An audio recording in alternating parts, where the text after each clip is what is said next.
नमस्कार दोस्तों। मेरा नाम है doctor Purnima Tiwari. I am an obstetrician gynaecologist and infertility specialist practising in Bhopal. क्या आपका भी प्रेगनेंसी टेस्ट पॉजिटिव आया है एंड अब आप ये सोच रहे हैं कि कौन कौन सी सोनोग्राफियां कराना प्रेगनेंसी में इम्पॉर्टेंट है और कब कब करानी चाहिए, तो आज हम इस बारे में विस्तार से चर्चा करेंगे। First of all congratulations, because आपका प्रेगनेंसी टेस्ट पॉजिटिव आया है और अब आपको कौन सी सोनोग्राफी कब करानी है ये हम जानेंगे। सबसे पहली सोनोग्राफी जो प्रेगनेंसी में करानी चाहिए वो जैसे ही आपका प्रेगनेंसी टेस्ट पॉजिटिव आता है उसके अप्रॉक्सीमेटली 7 से 10 दिन के बाद, जैसे आपका 1 तारीख का पीरियड था और वो मिस हो गया है, तो हम जनरली बोलते हैं कि आप 10 से 14 तारीख के बीच अपना सोनोग्राफी करा सकते हैं। ये सोनोग्राफी इसलिए कराई जाती है कि बच्चे की पोजीशन कहाँ है।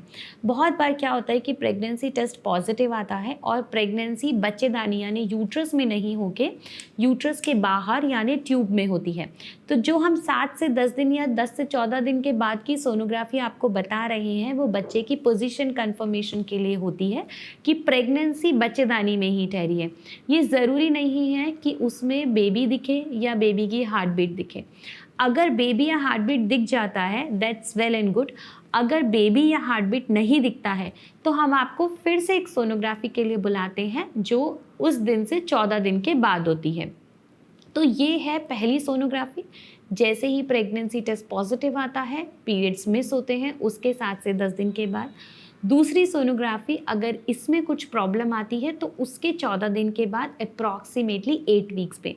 देखिए, प्रेगनेंसी की सोनोग्राफियाँ को जानने के लिए हमें ये जानना ज़रूरी है कि प्रेगनेंसी की जर्नी को वीक्स में डिवाइड किया गया है। तो पहली सोनोग्राफी आपकी अप्रॉक्सीमेटली 5 to 6 वीक पे होगी, दूसरी सोनोग्राफी अप्रॉक्सीमेटली 7 to 8 वीक्स पे होगी। अब आती है तीसरी इंपॉर्टेंट सोनोग्राफी। तीसरी इंपॉर्टेंट सोनोग्राफी होती है तीसरे महीने के पूरे होने पे, जिसका ऑप्टिमम टाइम होता है 11 वीक्स से लेके 14 वीक्स के बीच में, 13 वीक्स एंड 6 डेज।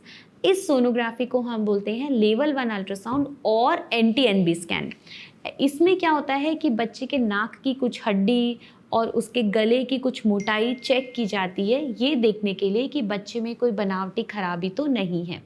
ये बहुत इम्पॉर्टेंट सोनोग्राफी होती है। 3D सोनोग्राफी भी होती है इसमें, और ये आप एक स्पेशलाइज सेंटर पे ही कराएंगे तो बेटर रहेगा। जिस दिन आपका NT-NB सोनोग्राफी या लेवल 1 अल्ट्रासाउंड होता है उसके साथ एक डबल मार्कर का टेस्ट भी ज़रूर कराएं, क्योंकि ये दोनों का कॉम्बिनेशन हमें ये बताता है कि बच्चे को कोई गुणसूत्रों की खराबी जैसे डाउन सिंड्रोम का रिस्क तो नहीं है। अगली सोनोग्राफी जो इम्पॉर्टेंट होती है वो होती है 5वें महीने की सोनोग्राफी।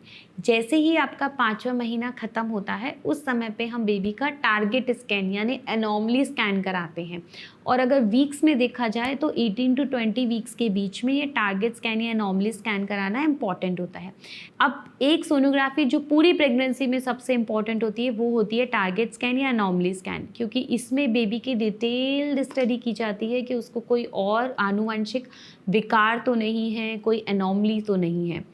अब इस सोनोग्राफी के बाद एक 5वीं इम्पॉर्टेंट सोनोग्राफी आती है 7वें महीने के पूरे होने पे, जिसको हम ग्रोथ स्कैन बोलते हैं, जिसमें हम बच्चे की ग्रोथ देखते हैं कि बच्चे का जो डेवलपमेंट हो रहा है वो अप्रोप्रिएट 2 वीक्स हो रहा है कि नहीं, कहीं बच्चे की ग्रोथ में कोई प्रॉब्लम तो नहीं हो रही है। उसके साथ हम डॉपलर भी करते हैं कि बच्चे को ब्लड फ्लो ठीक से मिल रहा है कि नहीं मिल रहा है।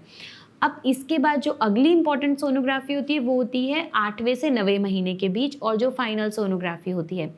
इम्पॉर्टेंट बात ये है कि अगर 7वें महीने की सोनोग्राफी में बच्चे की ग्रोथ में कोई भी प्रॉब्लम आती है या आपको डायबिटीज़ है, बीपी की प्रॉब्लम है, तो ये सोनोग्राफियाँ आगे हर तीसरे हफ्ते में की जाती है बच्चे की ग्रोथ और डॉपलर देखने के लिए।